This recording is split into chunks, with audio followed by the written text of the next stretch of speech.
আপনি অপোজিশন দাঁড় করিয়ে দিবেন। 14 সালেই আমরা দেখলাম জেনারেল এরশাদ বিরোধী দলেরও লোক, আবার সরকারের পক্ষ থেকে উনি রোভিং অ্যাম্বাসেডর, দুই জায়গায় উনি আছেন, সরকারি এবং বিরোধী দল। মুক্ত ওয়াকারুজ্জামান ডান্ডা ঘোরাচ্ছেন, কিন্তু ডান্ডা দেখা যাচ্ছে না। এই যে ডান্ডার মাধ্যমে শাসন করছেন, দেশে একটা দ্বৈত শাসন চলছে।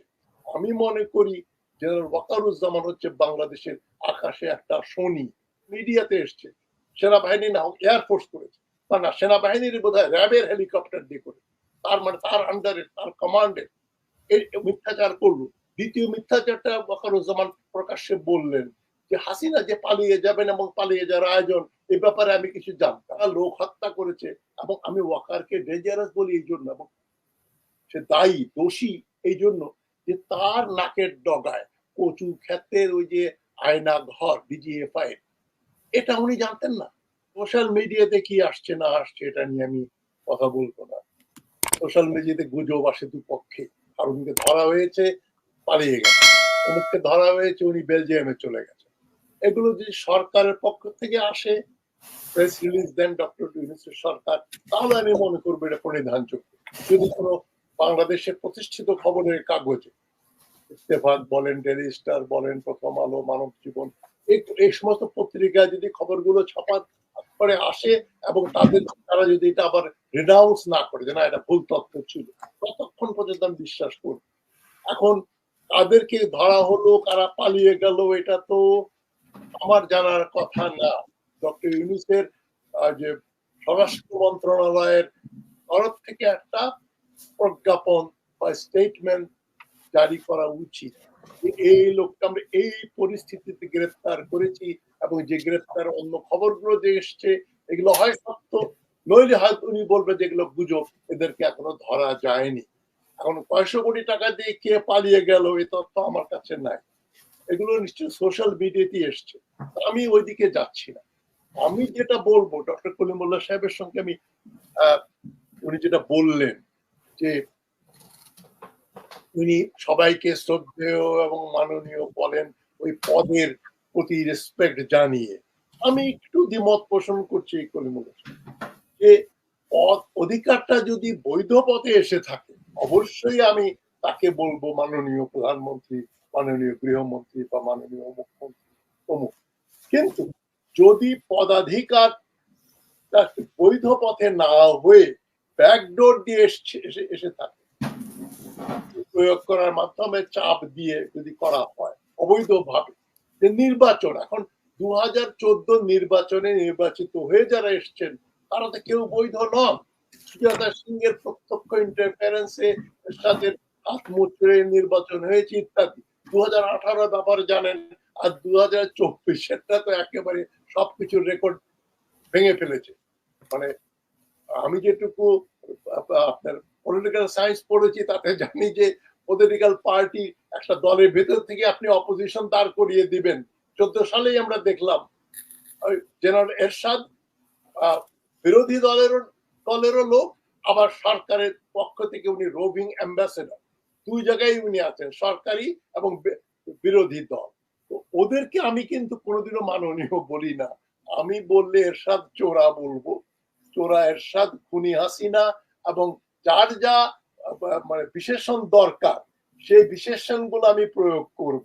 আমি ডক্টর কলিমুল্লাহকে বলছি না আপনার তাই করতে হবে, আপনার একটা পলিসি। কিন্তু আমি মনে করি যে হিটলার যখন ক্ষমতায় ছিল, প্রাইভেটলি কিন্তু কেউ হিটলারকে মহামতি হিটলার, এই মানে হেইল হিটলার বলে সালাম দিত না।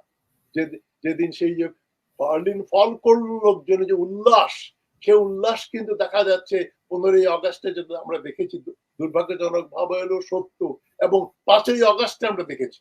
সুতরাং 5ই আগস্টে আমরা গণভবনে যা দেখলাম, এরপর তো আমরা বলতে পারবো না যে উনি মাননীয় প্রধানমন্ত্রী। ছাত্র জনতা যেভাবে তাকে ট্রিট করলো। আর একটা ব্যাপার আমি একটু দ্বিমত পোষণ করছি, দ্বিমত না, আমি অ্যাড করছি। এই যে হাউন বা হারুন ভাতের হোটেলের মালিক, এই যে হুইপ চিফ হুইপ কে যেভাবে পিটিয়েছেন, আমি মনে করি তার চাইতেও মোর ডেঞ্জারাস, তার চাইতেও অনেক বেশি ভয়ঙ্কর ব্যক্তিত্ব সরকারের আশেপাশে বিচরণ করছে। জেনারেল ওয়াকারুজ্জামান এবং তার 10-12 জন জেনারেল। দে আর ফার ফার মোর ডেঞ্জারাস। এরা হারুন ডক্টর ইউনূসকে কোনো ক্ষতি করতে পারবে না, মুক্তই থাক আর সে জেলের ভেতরে থাক। কিন্তু যতক্ষণ একজন মুক্ত ওয়াকারুজ্জামান ডান্ডা ঘোরাচ্ছেন কিন্তু ডান্ডা দেখা যাচ্ছে না, এই যে ডান্ডার মাধ্যমে শাসন করছেন, দেশে একটা দ্বৈত শাসন চলছে। আমি মনে করি জেনারেল ওয়াকারুজ্জামান হচ্ছে বাংলাদেশের আকাশে একটা শনি। শনির প্রাদুর্ভাব হয়েছে, এই শনির প্রভাব মুক্ত না হলে বাংলাদেশ টিকবে না, ডক্টর ইউনূসের সরকারও টিকবে না, আমরা আবার ব্যাক টু স্কয়ার ওয়ান হয়ে যাব। তাই আমি আপনার মাধ্যমে যেটা আমি বলছি ডক্টর ইউনূসকে, উনি কিন্তু এখন আর অর্থনীতিবিদ, নোবেল লরিয়েট নন শুধু, উনি এখন একটা রাজনৈতিক ক্ষমতায় অধিষ্ঠিত ব্যক্তি। তিনি চিফ অ্যাডভাইজার, প্রধান উপদেষ্টা। ওই জায়গাটা আমার আপত্তি। কার প্রধান উপদেষ্টা? প্রেসিডেন্ট শাহাবুদ্দিন চুপ্পু? এই যে চুপ্পু হাসিনাকে পা ছুঁয়ে সালাম করতো, প্রেসিডেন্ট হওয়ার পরে সবার সামনে আলাপ করে প্রেস রিলিজ, যেটা গুজব ডাকে, আমি নিজের চোখে দেখেছি, ওই বলছেন যে আমার এখন দুঃখ হয় যে আমি শেখ হাসিনাকে আর পা ছুঁয়ে সালাম করি না, উনি আমার সালাম নেন না। এই যে দেশের একটা রাষ্ট্রপ্রধান হাসিনার পা ছুঁয়ে সালাম করে, তিনি তো হবেন নিরপেক্ষ ব্যক্তি, প্রেসিডেন্টের কোনো দল থাকবে না। আব্দুল হামিদ যে জন্য দল থেকে পদত্যাগ করে প্রেসিডেন্ট হলেন, একটা সেমব্লেন্স অফ সিভিলিটি ছিল, কিন্তু এই লোকের তো সে আত্মসম্মান বোধ নেই।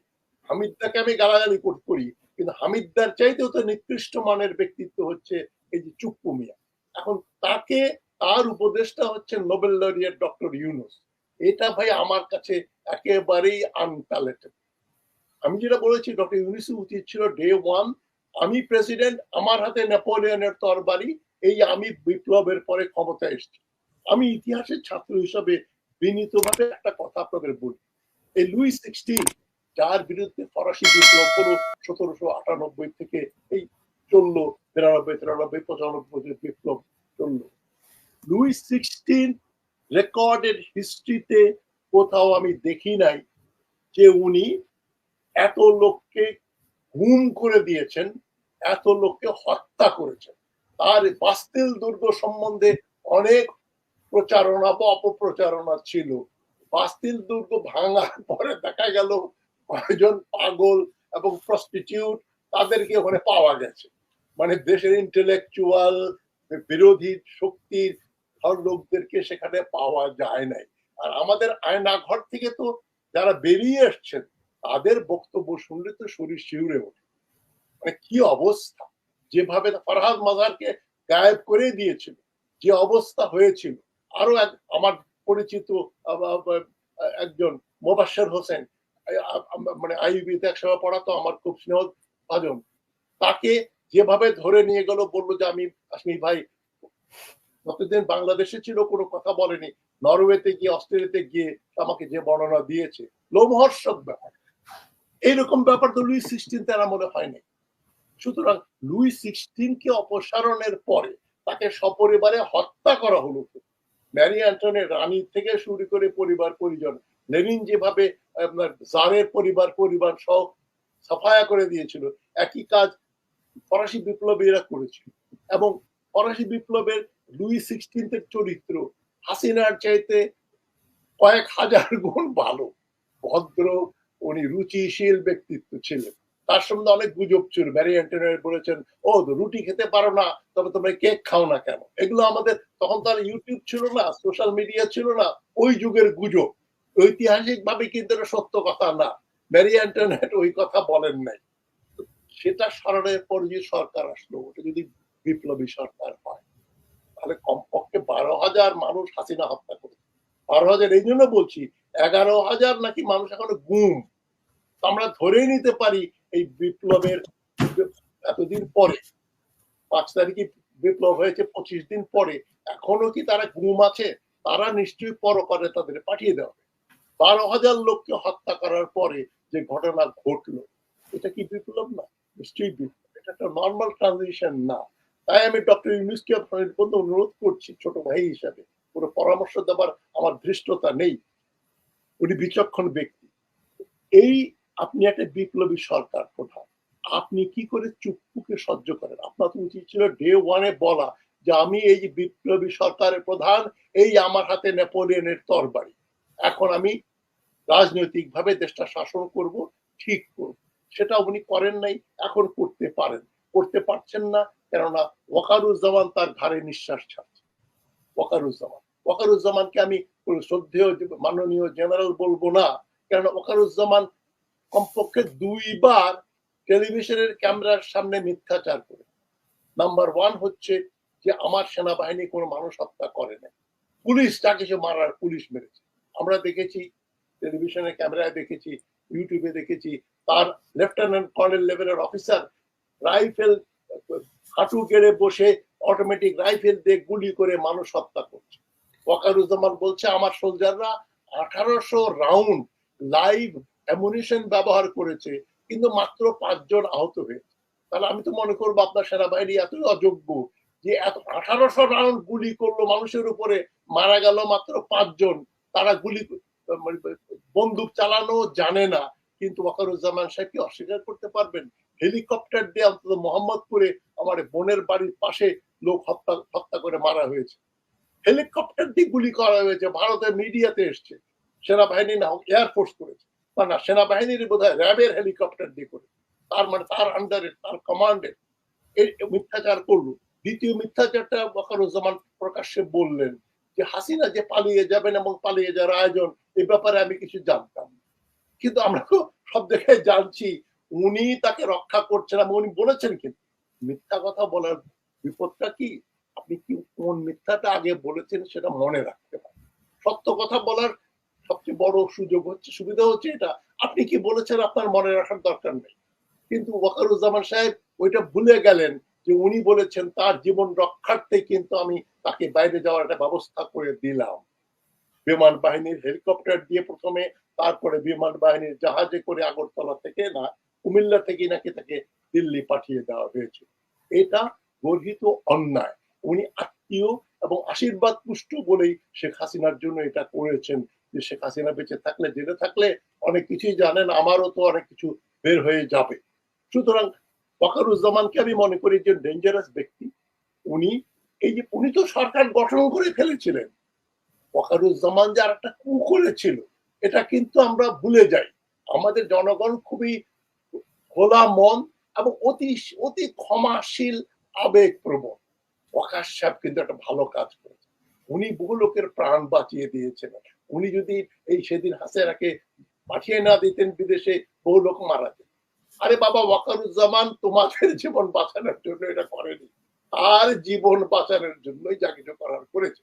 হাসিনাকে পার করে দিয়েছে, কারণ জনগণ ক্যান্টনমেন্টে চলে গেছে, কাছাকাছি যেত, আর গণভবনে গেছে, ক্যান্টনমেন্টে যেত।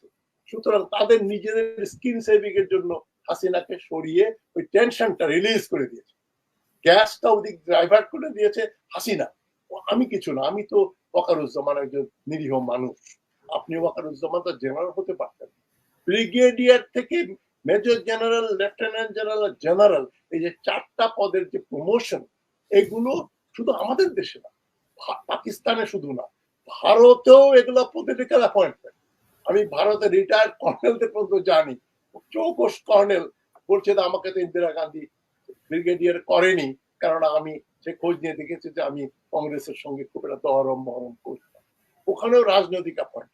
এটা তো আমরা ধরেই নিতে পারি, বিশ্বাস করি যে ওয়াকারুজ্জামান পলিটিক্যাল কারণে ব্রিগেডিয়ার হয়েছে। তার যে রেকর্ড আমরা শুনেছি, 3বার উনি স্টাফ কলেজ ফেল করেছে, তাকে থেকে ট্রেন করে নিয়ে আসা হয়েছে তাকে আমেরিকা। এগুলো তো করেছে হাসিনার আত্মীয়ের জামাই, জামাই। সুতরাং মানে আত্মীয়ের সুবাদে, আত্মীয় এবং দলের দলভুক্ত না হলে তো সুতরাং এই লোকগুলো হাউন, ওই ভাতের হোটেলের হারুনের চাইতে মোর ডেঞ্জারাস। এইগুলো এবং 12 জন যে জেনারেল, 10-12 জন আছে, ইনক্লুডিং ওই যে যশোর ফরিদপুরের ক্যান্টনমেন্টে যে জিওসি, ডিজিএফআই যে চিফ বহাল তবিতে ঘুরে বেড়াচ্ছে আরেক জায়গায় আর্মির ভিতরে। সুতরাং ডিজিএফআই এর চিফ যারা লোক হত্যা করেছে, এবং আমি ওয়াকারকে ডেঞ্জারাস বলি এই জন্য, এবং সে দোষী এই জন্য যে তার নাকের ডগায় কচু ক্ষেতের ওই যে আয়না ঘর ডিজিএফআই, এটা উনি জানতেন না।